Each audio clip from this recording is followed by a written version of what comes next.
Ready? Okay. Hi. Greetings, everyone. My name's Glenn Denning. I'm a professor at Columbia University at the School of International and Public Affairs. I'm here today because we're going to talk about sustainable agriculture and about the global food system.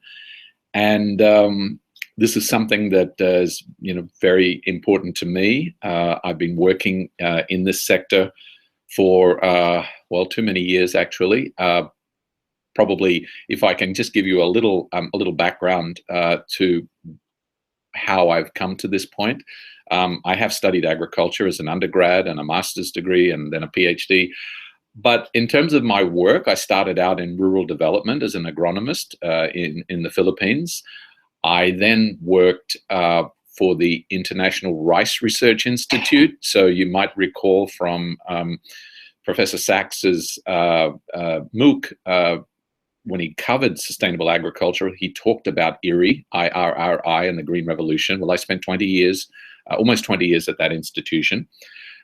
From there, I moved from the Philippines to Africa, and I spent 6 years initially with the World Agroforestry Center.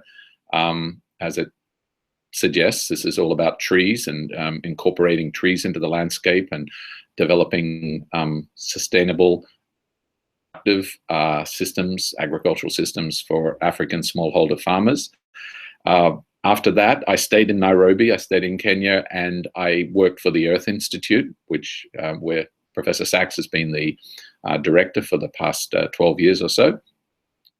And there I kind of broadened my work to really think beyond agriculture to the role of agriculture within rural development settings. And that's where I think I personally became much more aware of the interactions between the agriculture sector and farming and all of the other sectors, of health, of education, of water, and the importance of gender, the importance of physical infrastructure and the like. So I did that for 5 years, and 7 years ago, to sort of end this long journey, I came here to New York, to Columbia University. So 33 now in New York City, where I run a master's program, an MPA, Master of Public Administration, in development practice, which is all about the kinds of topics that I think you're all interested in. It's integrated approaches, multi-sectoral approaches to solving big development problems in a sustainable way. So that's the MPA in development practice. And anybody who's interested in graduate studies in that, I encourage you to take a look at the Columbia website, the CEPA website, and look for MPA development practice, and you'll read more about it there. So anyway, let me now talk a little bit as in terms of agriculture and food systems. By way of introduction, one thing I just want to say before I tackle some questions, and a few questions have come in before this session. I want you all to really reflect on today's agricultural system and just a little bit about its history. Many people take food and agriculture for granted. I assume those of you doing this course do not take it for granted. But if we look at agriculture, it's in the history of the world, it's relatively recent. I mean, the Neolithic era began perhaps 12,000 years ago, and that was the start of agriculture. This is where people moved from being hunters and gatherers to actually planting, collecting seed, and planting crops, where people settled down instead of constantly moving around. And this was, an important point in human civilization. And there was this process of what we call domestication, where these seeds that were essentially, and different types of plants and even animals that were collected or hunted, were incorporated into farming systems. And so we're at a point in that journey. So, perhaps 10 million people were on the planet 12,000 years ago. Today, we've got 7.4 billion people. And as Professor Sachs has highlighted, it's created all kinds of stresses on the planet, right? So we've reached this point where we have a global food system that's trying to provision 4 billion people, and with the prospects of increasing to perhaps 11 billion or even more by the end of the century. So that's the challenge we face in terms of sustainability. So within all of that context, I think I should now probably try to answer some of the questions. And let me start with the first one that I have on my list. Actually, the question was, how can the Green Revolution be applied to Africa? Well, again, in that particular chapter of the MOOC, there were references made to the Green Revolution, and it was principally an Asian Green Revolution. And well, perhaps as a little bit of trivia for you, yesterday, the 29th of November, was the 50th anniversary of the release of the variety called IR8, or Erie 8. Now, IR8 was the first variety released of what was called the Green Revolution. So this was released by the International Rice Research Institute in 1966. And it basically sort of spread like wildfire throughout Asia and even into Latin America.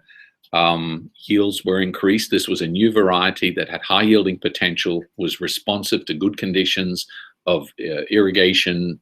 It was responsive to fertilizer.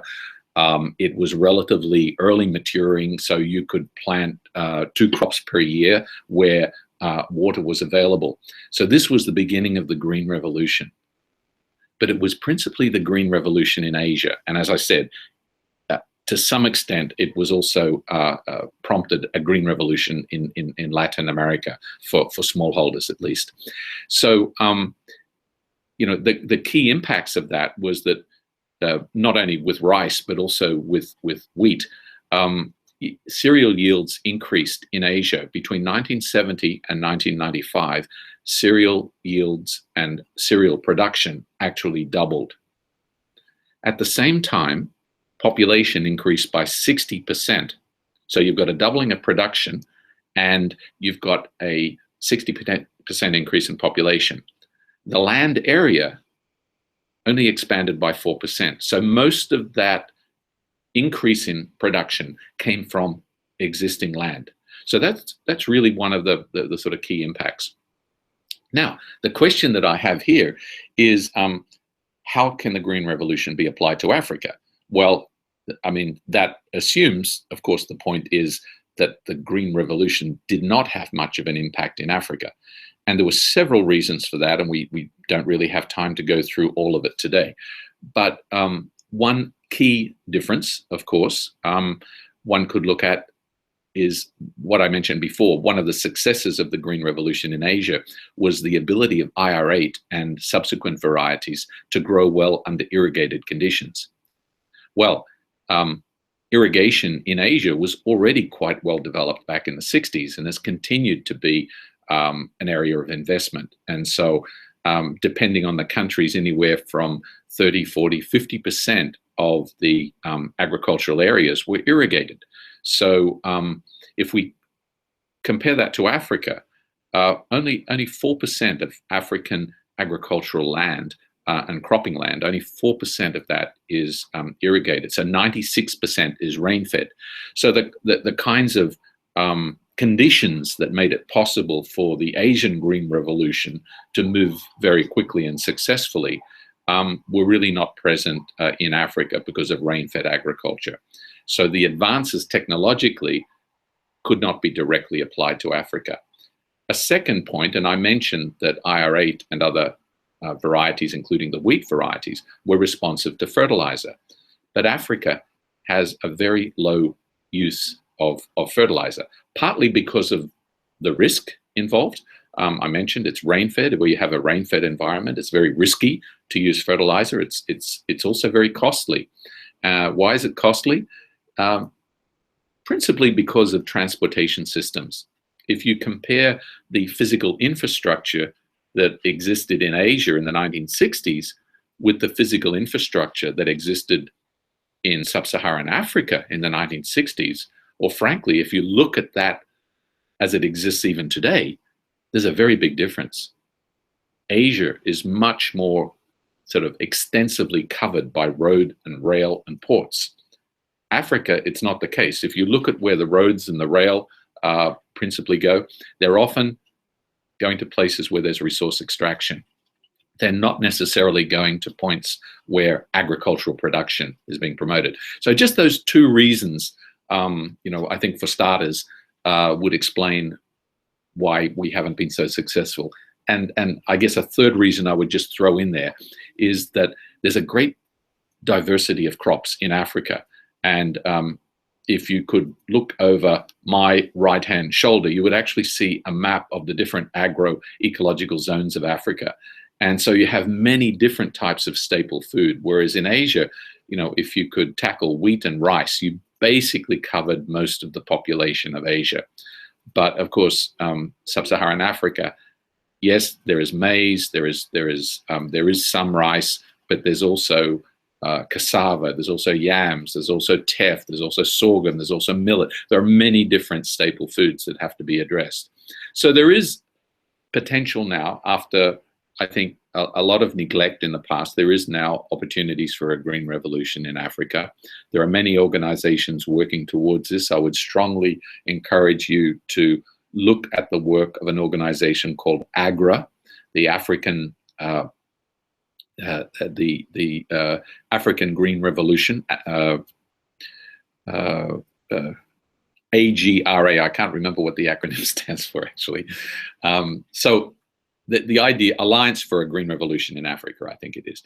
And anyway, it was started by the Gates Foundation with the Rockefeller Foundation. It's based in Nairobi, and it's doing a lot of work across the board in terms of improving technologies, improving policies, building capacity to come up with what former UN Secretary General referred to as a uniquely African green revolution. So we're not talking about transferring Asia's green revolution to Africa, although many of the principles from Asia can be adapted and applied to Africa, but the technologies will be very different, and that's why those technologies need to be developed principally in Africa, working with African institutions and with the support of African governments and African organizations. So AGRA is doing that, and many others are supporting that work. So I do encourage you to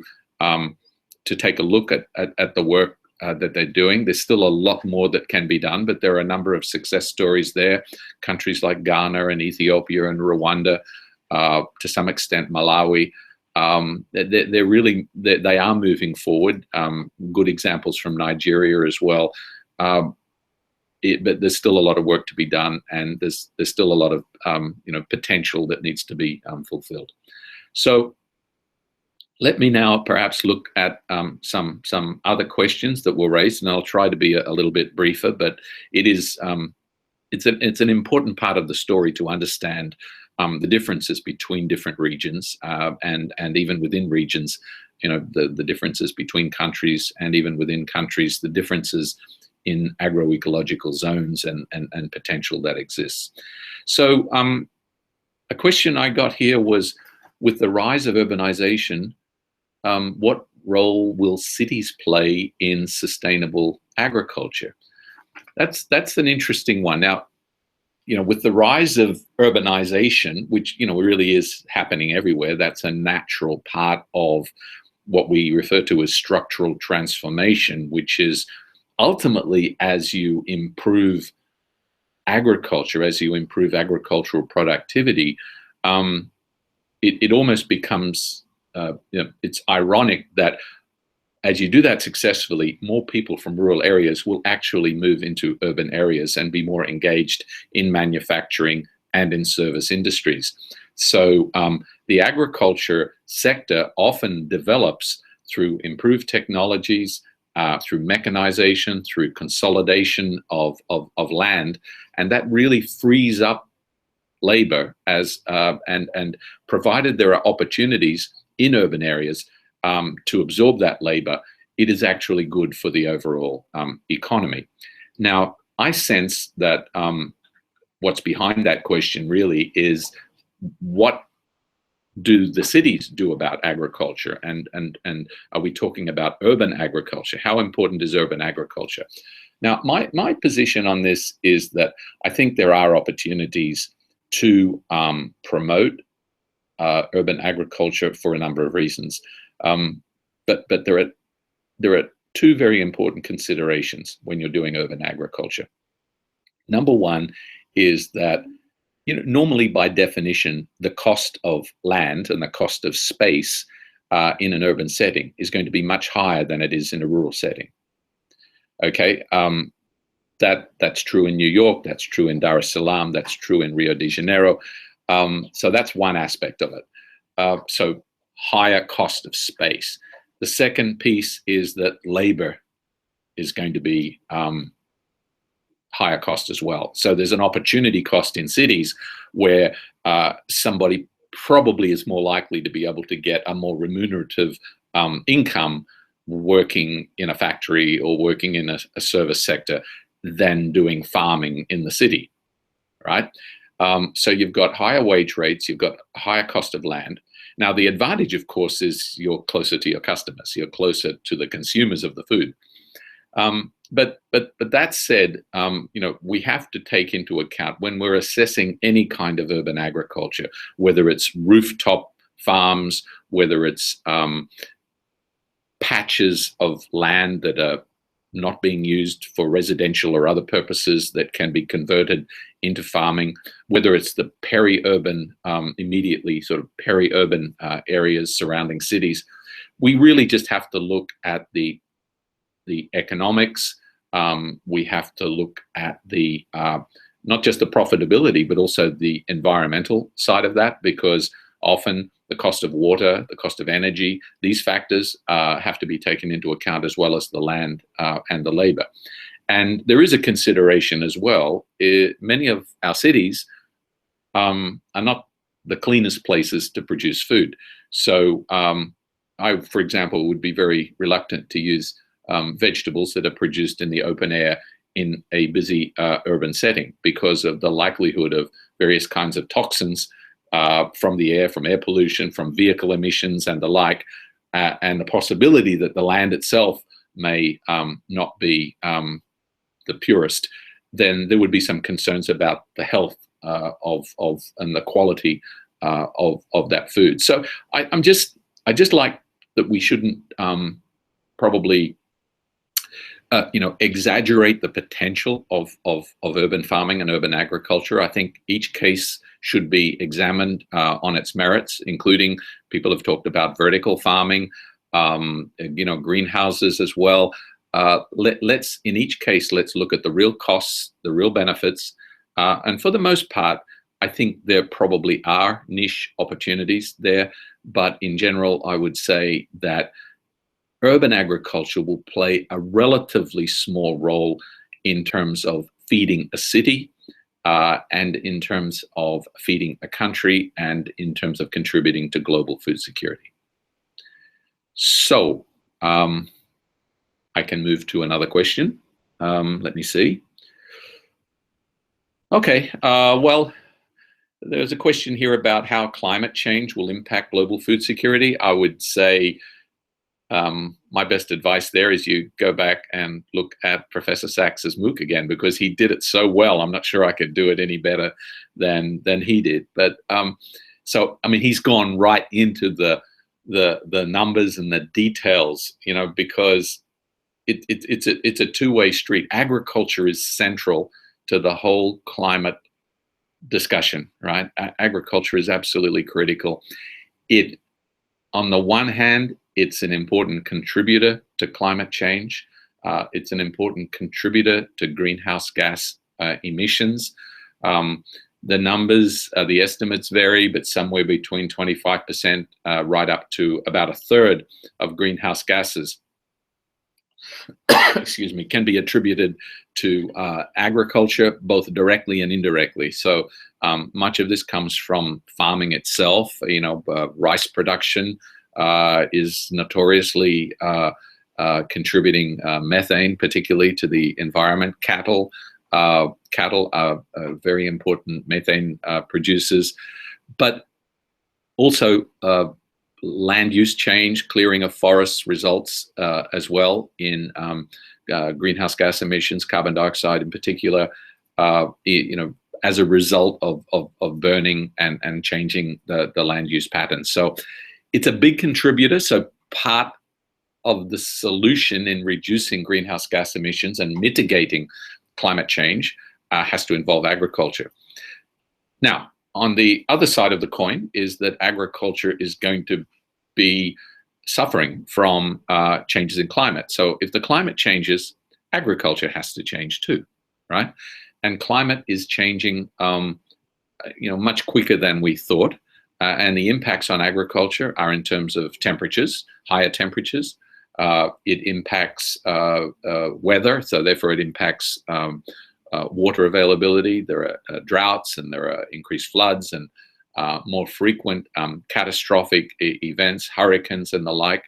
There are parts of the world where the sea level is rising, and that is affecting the quality of land. There's a intrusion of salinity in some of the major river deltas. There are melting ice caps and glaciers that are impacting the flows of water downstream. So there's a lot going on, and agriculture is both contributing and affected. So I guess what we need to do, from our side in terms of what can be done about this, a lot has been said about something called climate smart agriculture. Pretty hard to define exactly what that is, but because I think all good agriculture should be climate smart. There's nothing special about being climate smart. Farmers have been in tune with climate for 10, 12,000 years, all right? I mean, that is how agriculture evolved. It evolved because people have expanded their production and domesticated their crops and improved their farming systems according to the particular environment in which they produced. The thing is, things are probably changing a lot faster now than they were before, and we need to be very nimble in terms of coming up with production systems that would be, let's say, more able to adapt, to be more resilient, and to continue to be productive under these conditions of climate change. There are estimates, and the accuracy is always a matter of conjecture, I guess, but there are a lot of concerns that in the tropics, the yields of major crops will go down if nothing is done, if business as usual is followed. But, as you all know from the Age of Sustainable Development MOOC, business as usual is not an option.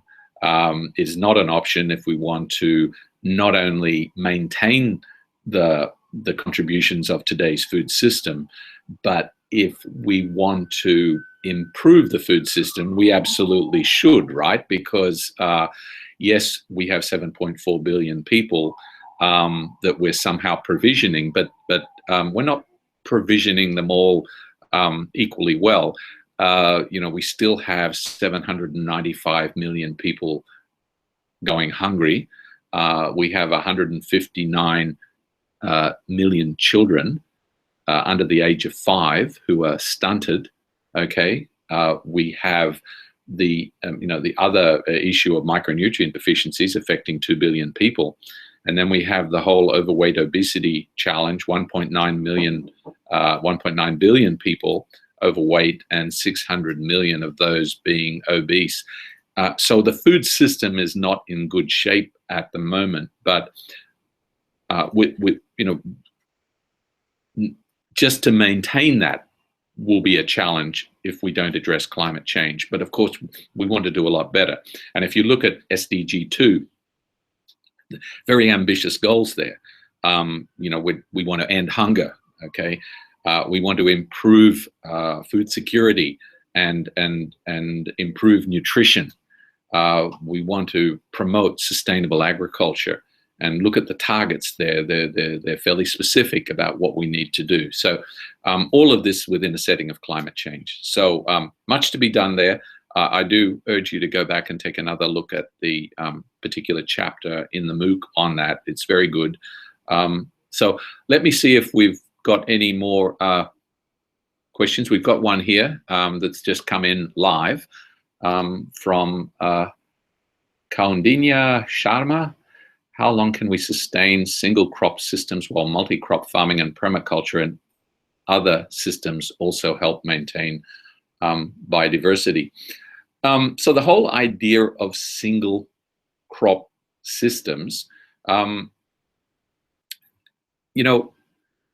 farmers don't necessarily, farmers make decisions around their resources and their land, their labor, and what they want to achieve with those resources. You think in very basic terms, particularly in kind of lower income settings. People have these very basic resources. They have their land, they have their labor, they have perhaps access to some capital, they have access to some markets, and decisions are made based on that. And the idea that farmers in many cases have shifted from multi-crop systems to single crop systems has really been very much a reflection of market opportunities. Farmers typically specialize as economies develop. When you specialize, you tend to grow one or two crops. When you're living in pure subsistence, you tend to grow a little bit of everything. But classical subsistence farming, as suggested by this question, is diminishing. Although ecologically it does tend to mimic natural systems, it is probably, in general, it's less suited to maximizing your productivity and maximizing your income from a given block of land. So I've seen it many times that farmers have, as they've moved to a more productive system, they've preferred to go to monocropping rather than intercropping and more complex systems. As I said, I worked in agroforestry for a long time, so the challenges of getting trees into the landscape were quite considerable. Farmers, in many cases, would prefer to keep the trees along the borders and have separate plots where their trees were, and they could focus on their food crops sort of more immediately and without the clutter of other systems. At the same time, it's even the most many of the most successful agricultural systems around the world involve crop rotations, and I think this is important as we look to ways of improving the quality of our land, maintaining land, reducing land degradation. Legumes are incredibly important. Legumes that fix nitrogen, crop rotations with legumes are important, are adopted by farmers all over the world. To the specific question of permaculture, this is another one of these multiple cropping systems. Agroforestry is sort of one variant of that. But the idea is that somehow we can work towards, a closed system that is internally sustainable. I think that at least recent history has shown us that that's not viable. This is something that's often, we see it here even in the United States. It's more commonly seen as something that is associated with hobby farming or farming that is not geared towards maximizing income. Most farmers are looking towards incomes, particularly those in middle and low income settings. They're less interested in, let's say, trying to achieve some sort of level of full internal sustainability. In that sense, I don't see much future for permaculture as such, other than in sort of very niche kinds of situations where farmers have the luxury of not needing to seek sort of profit maximization. So that is not an argument against sustainability. It's simply an argument of what is realistic. How do we achieve global food security in a sustainable way? And one thing I hope you've all learned from this course is that sustainability has three pillars. One of those is economic growth, that you can make economic progress through sustainable practices. The second is that there is social inclusion, and that what you are doing brings social benefits as well. That these are not benefits that are reaped by just a small proportion of the population, but these benefits have to be equitably shared. And the third is environmental sustainability.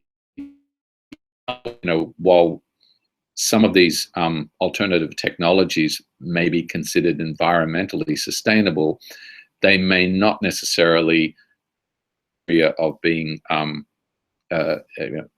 economically advantageous or even socially inclusive. So be sure to always come back to those three pillars when assessing different types of technological options. So do we have another question? Yes, we do, from Giovanni Chialo. If urban agriculture is not going to solve food security, what role does urban farming play as a whole? So I think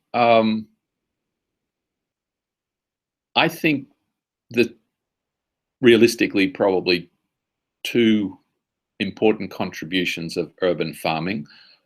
One would be the educational value of that, and I speak from somebody who's been to many urban farms in New York City, and what I've seen as the main impact has been they've been quite useful in educating people, particularly young people, about essentially where food comes from, how do you produce food, having people engaging in activities in an urban setting who normally would only see food perhaps in a supermarket or on a dinner table, but to actually see how tomatoes grow, understanding that, and even understanding the amount of work that goes into producing food. I think there's an important educational value there. Not least when we consider one of the great problems, I think, of the global food system is that we're wasting so much food, that we throw away anything from a third to even half of the food that we produce. This is discarded. It's particularly a problem in the middle and higher income countries, and particularly in urban areas, and especially at the retail and consumer level, quite separate from food losses associated with on-farm storage and transport. But I'm thinking mainly about wastage. And I think an appreciation of how food is produced may well help people think twice about discarding food and to understand the impact of that. The second advantage of, I guess, for me at least, an important contribution of urban farming is it basically improves the urban environment. I mean, we don't want to be surrounded only by buildings. I think we want to, I think humans generally like to see greenery, and I think urban farming is one variant of that I personally find interesting and enjoyable to look at and to experience.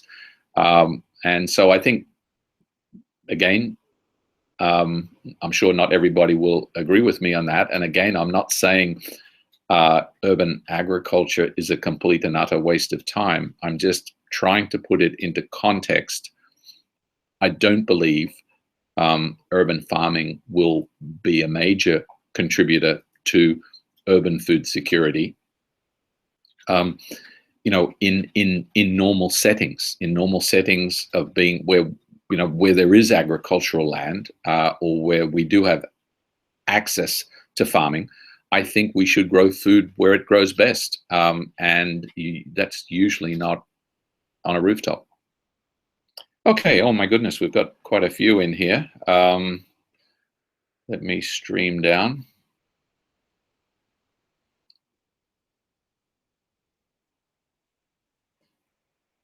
Giovanni is asking lots of questions. Are we held hostage by big agricultural enterprises?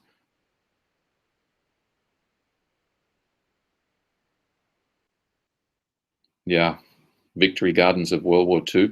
I mean, again, all these things are good, and I'm guessing Giovanni is not writing from Malawi. He's writing from probably Europe somewhere.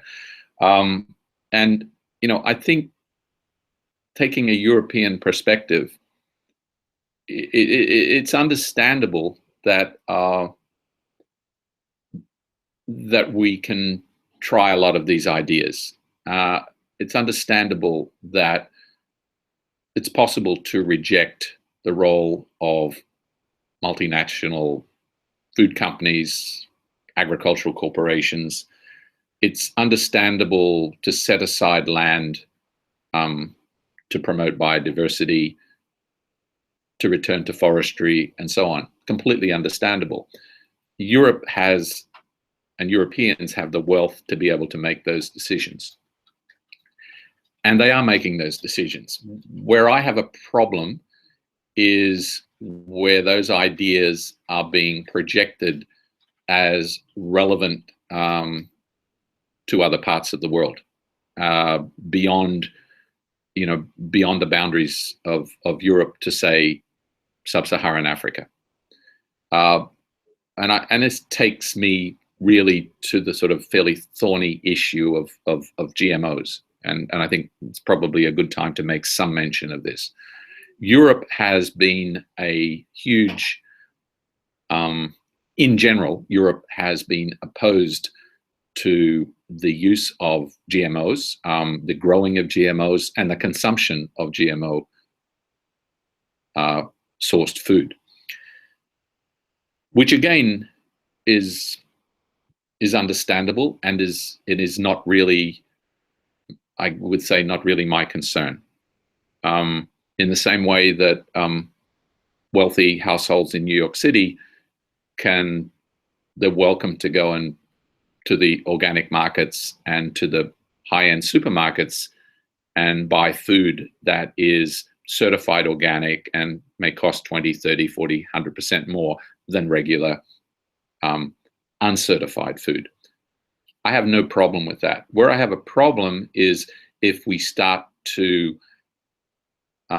express and promote those ideas in parts of the world which I think have a very different set of needs and priorities and interests.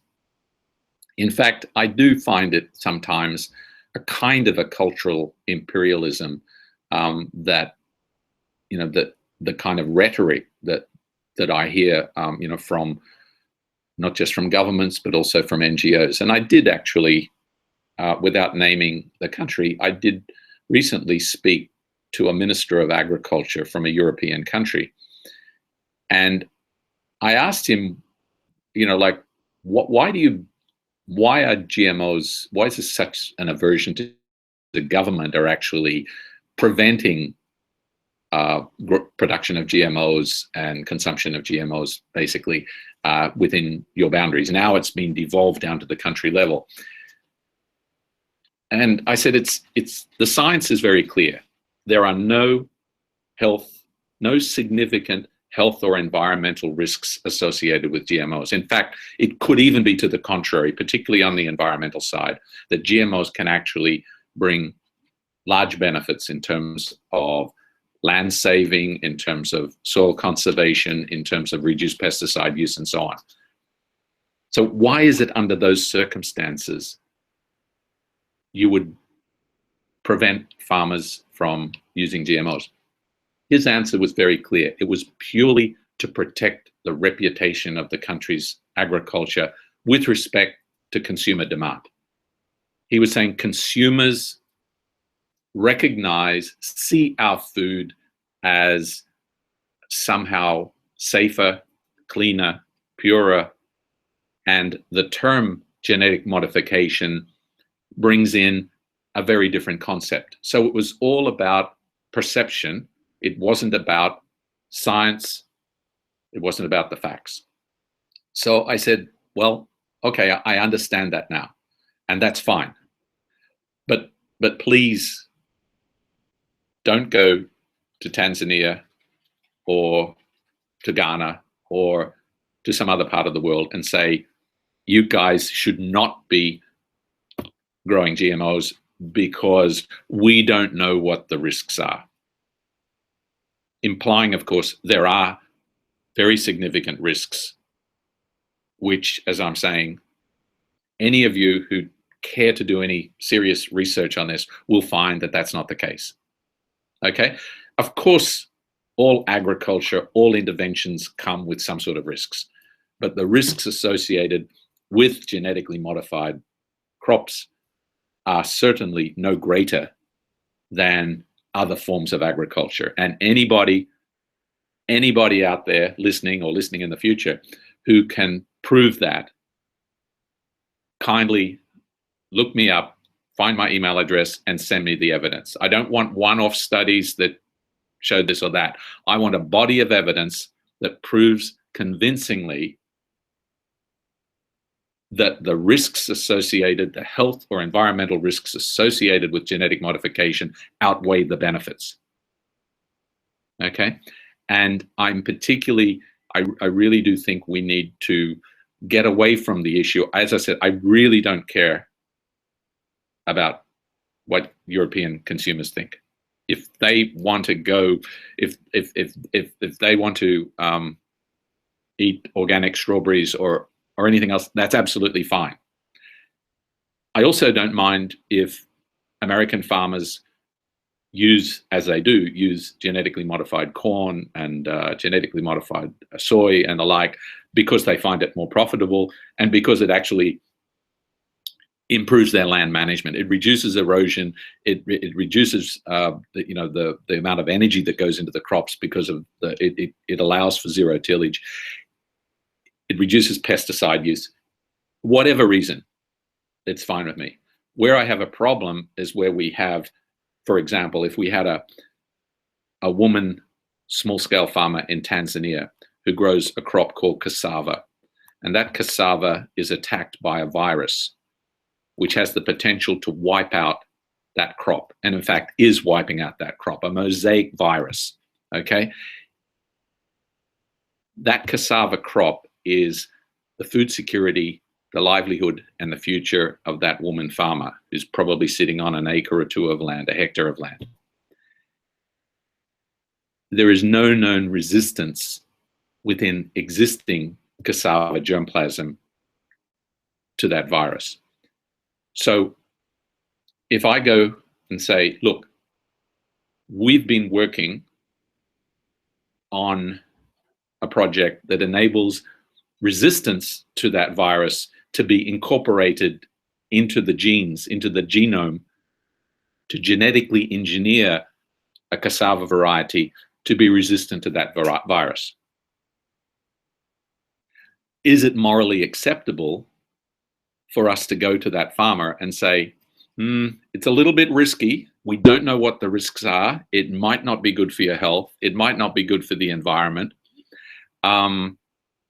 We suggest you try something else, but we're not quite sure what that is. Alternatively, we have this variety. I can tell you, and I've lived in Kenya 11 years and I've been to Tanzania 50 times, that farmer will say, give me the damn cassava. I want something that I can grow. I want something that I can eat. I want something that I can sell. I want something that will, preserve my livelihood. I don't want to lecture. I don't want to lecture about, what's good for my health or bad for my health. I'll tell you, if I have no cassava, it's real bad for my health. I'm going to starve, and my kids will starve. And the same is true. There's a lot of opposition to golden rice. Look it up if you haven't looked at that. Again, Professor Sachs mentioned it. Golden rice is also genetically modified rice. It brings in beta carotene into the rice grain itself. Beta carotene, which is the precursor of vitamin A, does not exist naturally in rice.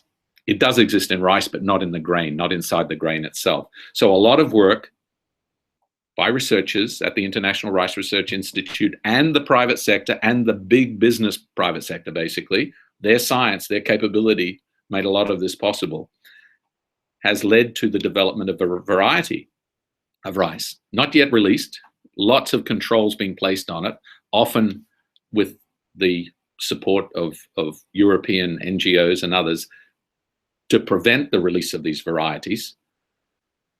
The opportunity is that people who are really struggling, people who have very limited amount of resources to buy their food on rice, now they have this opportunity to eat rice that has vitamin A and has the potential, therefore, to overcome vitamin A deficiency, which sends 1 million children a year into blindness or death. Okay, we don't think it's a good idea. And the argument I keep hearing, Greenpeace and others, oh, yes, in principle, it sounds fine, but it's a foot in the door for biotechnology. It's a foot in the door. It's an opportunity for somehow genetic modification to sound acceptable. And we don't want it to sound acceptable. That, my friends, that's ideology. That's not science. And as some folks have said in Europe, it's actually a crime against humanity. If you prevent the spread, the development of more nutritious foods to people who need those foods to not go blind, to essentially to improve their lives. If you are preventing that, you are committing a crime against humanity. That sounds very strong, but I can see the argument, actually. So I think I'm just asking everybody to sort of probably get off their high horse, stop lecturing to the world from the perspective of Europe or New York.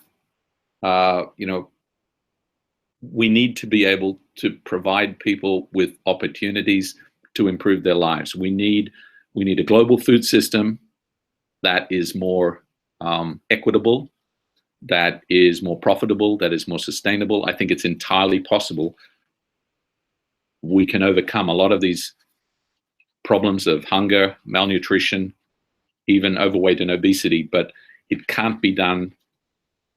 It's got to be done based on science and practice, not on the rhetoric that we're hearing today. So maybe there's a flow of things. What about considering the technological packages that come with GMOs, pesticides, and fertilizers? Monopolies of the food system. My goodness. Okay, whoever wrote this one, please, please, please do your research.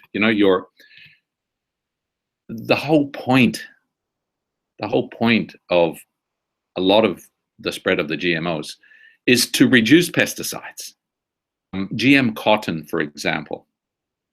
GM cotton, it was one of the first genetically modified varieties that essentially made it possible through a bacterium for the cotton not to need the amount of pesticide that it previously required. Cotton is one of these that when I was studying agriculture, it was all about finding new pesticides, stronger, better pesticides to control insects on cotton.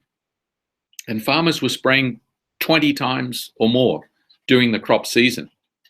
Bad for the environment, bad for your health, because in a lot of places people weren't making the necessary protections and didn't understand the dangers involved. Bad for economics, bad for profitability. So GM cotton, BT cotton, basically made it possible to drastically reduce the amount of pesticide use. Okay, so in many cases, and that's just one example, genetic modification can be used to reduce dependency on pests and diseases. It could potentially be, when I say potential, some of this work is going on, it could potentially improve our ability to adapt to climate change. And I'd ask you to all take a look or Google and read about a very promising technology called C4 rice. It's essentially trying to improve the efficiency of photosynthesis of the rice crop to move to a different cycle of producing carbohydrates. The goal of that is not to increase pesticide use and not to increase fertilizer use. Actually, it's the opposite. The goal is to improve the efficiency of photosynthesis such that the rice crop could produce just as much, if not more, with less water, with less nutrients, with less energy. So the idea is that it's smart farming, but it's doing it through genetics. Now, a lot of what I've been saying in this talk has been about genetics, and I just want to be very clear. Genetics is just one part of the system. Okay, we have to do a lot in terms of water use efficiency, of improving the use of our nutrients much more effectively than we have in the past, reducing our energy use on agriculture. All of this needs to be done at the same time, and it comes under a fairly general heading of precision agriculture, which Professor Sachs mentioned in his talk.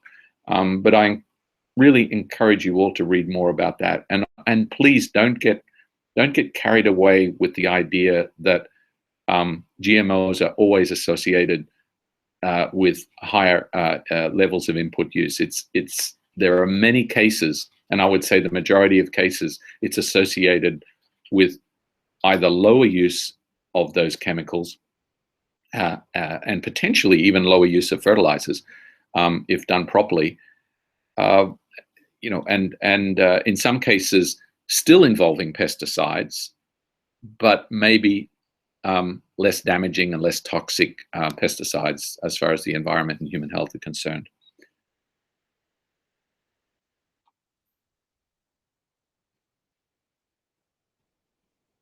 Yeah. Okay. So there was a point about Latin America, and you're right. I will make the point right now that much of what I've been talking about relates to my experience in Asia and in sub-Saharan Africa. So essentially, I think the same arguments are valid. When we go to Latin America, in aggregate, if you are rapidly expanding agriculture, as has been the case in Latin America, particularly Brazil, Argentina, Uruguay, Paraguay, these places, there's been pretty widespread adoption of the type of zero tillage technology, conservation farming technology, that is now widely used in the United States. So I kind of, I would place this a little bit in a separate category. Therefore, if you do rapidly expand agriculture, obviously, if chemicals are associated with that agriculture, you would expect to expand the use of chemicals. And the kind of the zero tillage systems that are used to promote, are used as part of corn and soybean systems in Latin America definitely involve the use of chemicals. The trade-off there, of course, is you're using chemicals to control weeds. But had you not done that, you would need to increase the amount of cultivation of the soil to control weeds. And that comes with all kinds of costs. One is the energy cost of those operations, and the other is increased susceptibility to soil erosion. And in both cases, there are environmental negatives. So what I do probably in this case is, encourage you, if you're interested in this topic, why don't you take a look at, whether it's, farming of soybeans in Latin America or cotton in India or wherever. You've got to look at the totality of the situation, right? Look at the economics. Look at the input costs and the outputs. Look at environmental positives and negatives. For most things in life, there are usually a little bit of each, or in some cases a lot of one and not much of the other. But look at the full life cycle of the crop. Look at the costs, look at the benefits, look at the risks, look at the beneficiaries. Who are we talking about? Are we talking about wealthy New Yorkers or Europeans or small-scale farmers or low-income consumers? Look at the distribution of benefits and make some decisions based on that, but don't make them based on the latest rantings on websites purportedly to be from organizations that care about the environment, but organizations that completely ignore the science. And I throw them in the same category as the climate deniers. Yes, of course, you can manipulate data to show something, but I would hope that anybody taking this course has spent enough time and is prepared to take the effort to try to dig a little bit deeper and get into the facts. Okay, shall we, last question? I think there's one last question, which is about animal agriculture. That's a good one too. So animal agriculture it gets a bit of a bad rap these days, and probably for good reasons. But like pretty much everything I've talked about today, there's more to it than meets the eye. There are nuances and how we interpret this. So one of the big issues globally, and how our global food system is changing as population increases, as incomes increase, there has been a fairly rapid expansion in animal industries, and particularly the consumption of animal products worldwide. It's particularly taken off in parts of the world that have rapidly developed over the last 20, 30 years. China is a good example. Meat consumption in China has rapidly expanded. And, to the person who talked about the expansion of agriculture in Latin America, one of the reasons for that has been that those products have been feeding into global demand for consumption of livestock products. So that has multiple impacts. There are certainly health-related impacts of this, and we know right here in the United States, the very high levels of consumption of animal products has negative health impacts on people. Issues around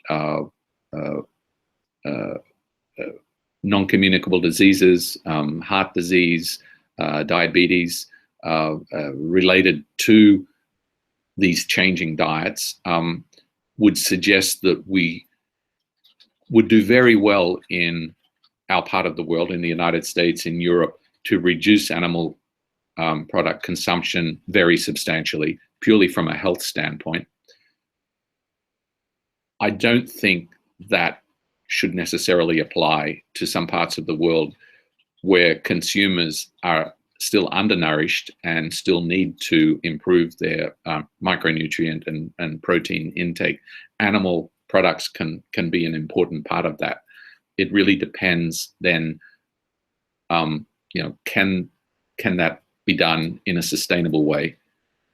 The question of beef is a particular concern. It is because of the high contribution to greenhouse gas emissions and the relative inefficiency with which beef cattle convert grain into animal protein.